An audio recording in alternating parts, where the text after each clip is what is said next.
Hey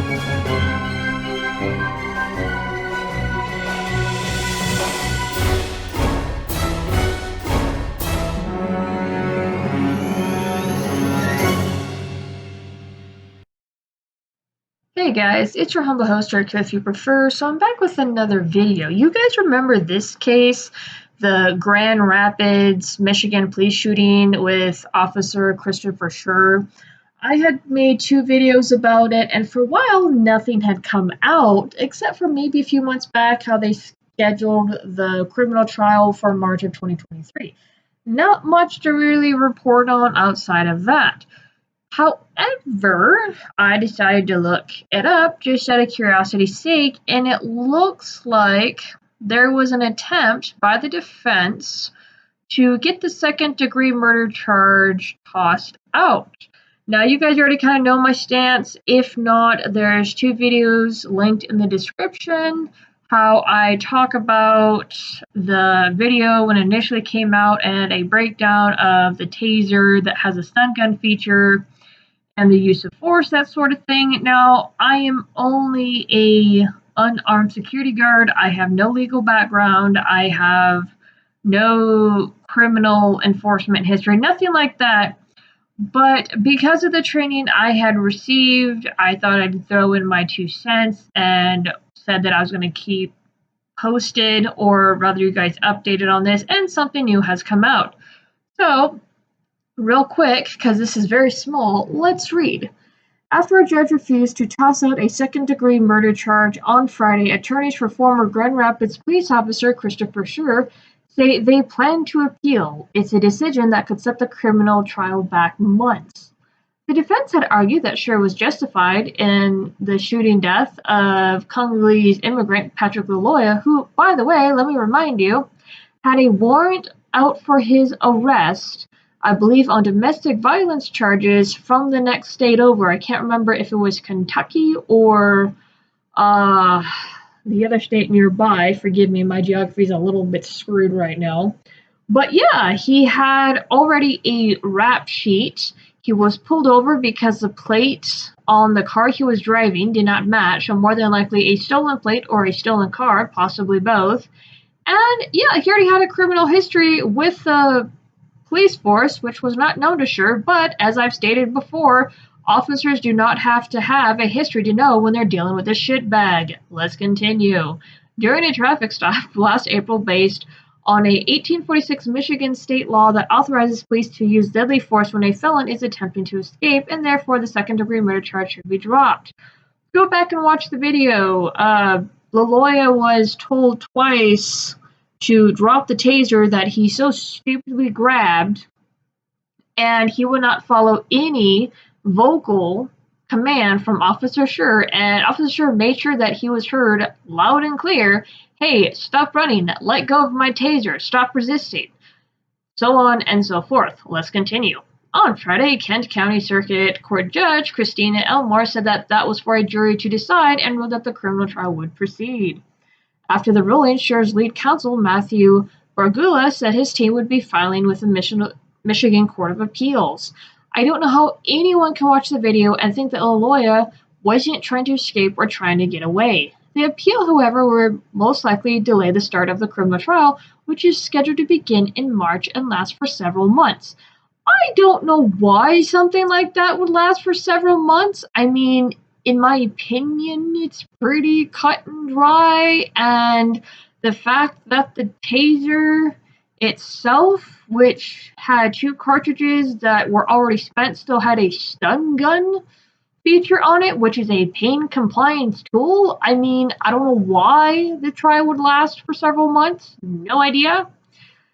Meanwhile, Patrick Laloya's family has stated they are growing increasingly frustrated with the Kent County Prosecution's Office over how long the process is taking. Oh, I'm sorry.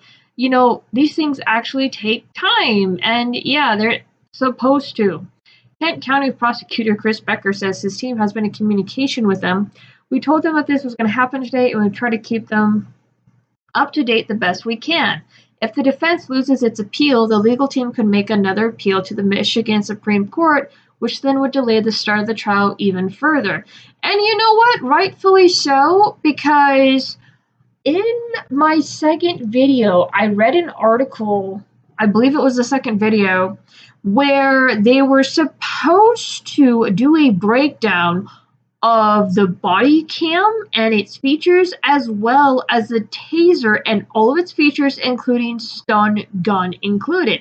And I have yet to be able to find an article on that or anything related, because the reason why, and just to kind of summarize the second video, so a lot of police departments have what's called an Axon 3, Axon 2 body cam.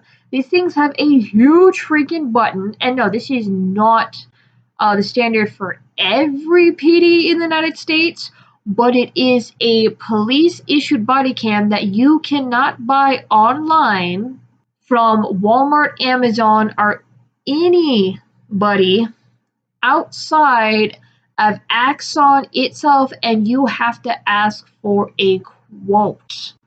So, with that being said, because there was issues of the body cam not only being wrestled off of Officer Schur or dislodging from the chest plate during the altercation, the body cam also was shut off for a time, and I explained in the second video how that could happen, especially with an Axon 3, if not an Axon 2. And the reason why I'm familiar with these body cams is because of a previous security company I used to work for that had these particular body cams.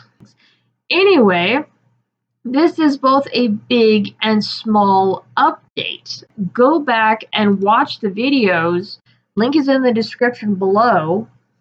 LaLoya took off after he got pulled over. He got out of the car, which he got told not to do, refused to give Officer Schur his license and registration. LaLoya had a passenger in the car, which was also videotaping, or who was also videotaping.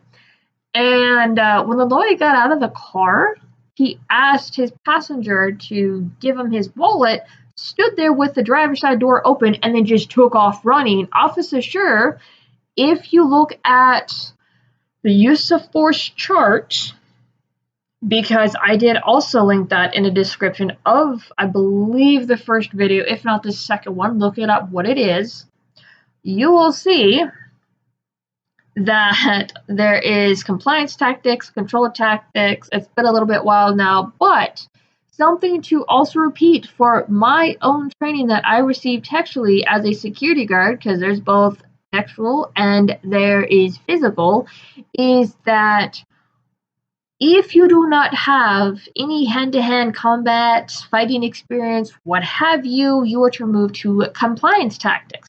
Also, you want to make sure that you are not spent and you do not wear out faster than the suspect. Big thing that you can hear in the footage of the body cam for Officer Schur is that both men were already spent and were breathing heavily. So that is very, very important. And Officer Schur, in my opinion, took way too long to take LaLoya out. And I'm not talking about killing him. I'm talking about the actual use of force needed to completely subdue him. Like, I wouldn't, if the taser failed the first time, which it did, I would not have tried that the second time. If anything, I would have gone for the stun gun feature. But sitting here and kind of speculating, as I've already said before, I've never had to wrestle anybody to the ground. Lord knows I do not want to ever have that experience, because it just looks like, just no.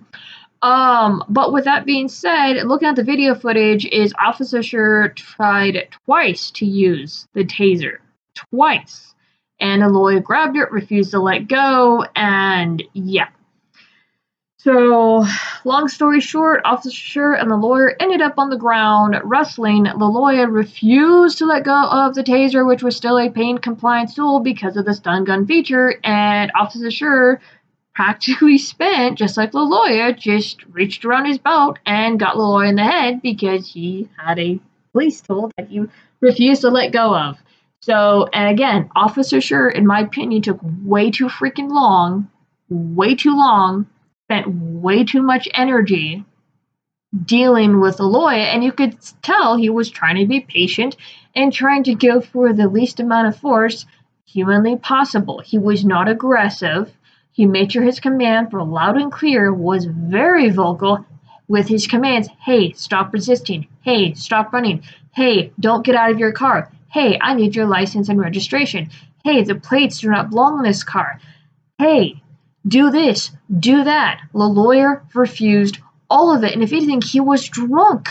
He was freaking drunk. It actually came out that he had alcohol in his blood system. So I don't know what else to tell you, but I really hope that the defense is able to get Schur off, and we'll see how this appeal goes. Because, yeah, this is so messed up. I'm so tired of our police forces being demonized, and I'm not saying that every police officer is good. I've had my mixed bag just as an unarmed security guard doing basic patrols in a security squad. So I've had my own experiences, and I've dealt with shitheads, and I've dealt with good cops.